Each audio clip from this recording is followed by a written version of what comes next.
మొన్నటిదాకా ఊపుతో నురికిన ఆంధ్ర పాలిటిక్స్ జర చల్లబడ్డాయి అబ్బా. ఇక సీఎం, డిప్యూటీ సీఎం, మంత్రులు, ఎమ్మెల్యేలంతా ప్రమాణ స్వీకారాలు చేసి ఎవరి పనులే వాళ్ళు బిజీగా ఉన్నారు. కానీ గెలిచిన ఆనందంతో అండ్లనే మునిగి తేలకుండా ఆయనను గెలిపించిన అమ్మకు దీక్ష షురు చేసిండు పవనాల్ సారు. ఆంధ్ర పాలిటిక్స్ నే ఓ మలుపు తిప్పిన పవన్ సారు గెలిచినాక పబ్లిక్ తిప్పలాడ్చుకునే పనుల పడ్డాడు. ఇగో దిక్కు కొలువు, ఇంకో దిక్కు భక్తి బరాబర్ బ్యాలెన్స్ చేస్తుండగా.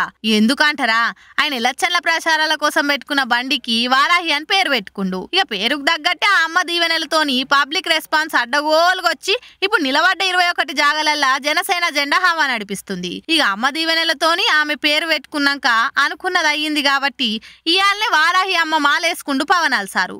11 రోజులు పాలు పండ్లతోనే నిష్టగా దీక్ష చేస్తాడట.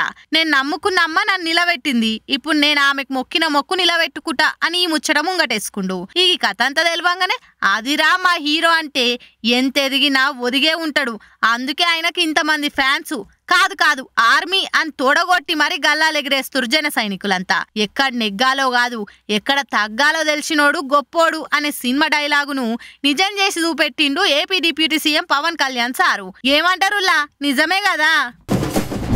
లోక్సభ స్పీకర్ పదవి మీద పిఠాముడి పడ్డది కదా.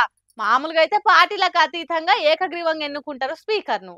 కానీ బీజేపీ వాళ్ళు పెట్టిన తొండి వల్ల ఇండియా కూటముల తరపున కూడా స్పీకర్ పదవికి పోటీలో దిగుతుండ్రు.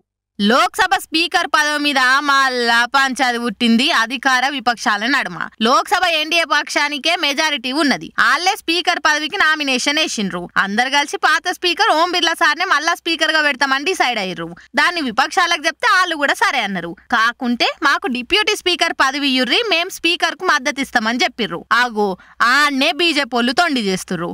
డిప్యూటీ స్పీకర్ విపక్షాలకు ఇచ్చుడు బిల్కుల్ ఇష్టం లేదట మోడీ సార్ కు. డిప్యూటీ ఇమంటే సప్పుడు చేస్తలేడట. దాని మీద రాహుల్ గాంధీ సారు మస్తు మండి వాడుతుండు. గింత కండ్ల మంటతనం ఎందుకు మీకు అని తిట్టి వస్తుండు. స్పీకర్ కు మేము మద్దతు ఇస్తామన్నప్పుడు డిప్యూటీని మాకు ఇచ్చేటందుకు మీ కిరీటాలు ఏం పడిపోతున్నాయి అని గుస్సాయిండు. చల్ మీ మూలబాతిలావిడేంది, స్పీకర్ పదవికి మేం కూడా పోటీకి దిగుతామని కేరళ ఎంపీ సురేష్ సార్ తోటి నామినేషన్ వేయించారు. అటు ఇండియా కూటమి నుంచి పాత speaker Om Birla sir nomination వేసిండు. దీంతో స్పీకర్ ఎన్నిక రసవత్తరంగా మారింది. మరి తల్లి బిడ్డ న్యాయం లెక్క స్పీకర్ అధికార పార్టీలు డిప్యూటీ విపక్షమోలు తీసుకుంటే ఏమైతుండే? స్పీచుల్లేమో అంతా ఒకటే, దేశం మనది అని నీతులు చెప్తారు.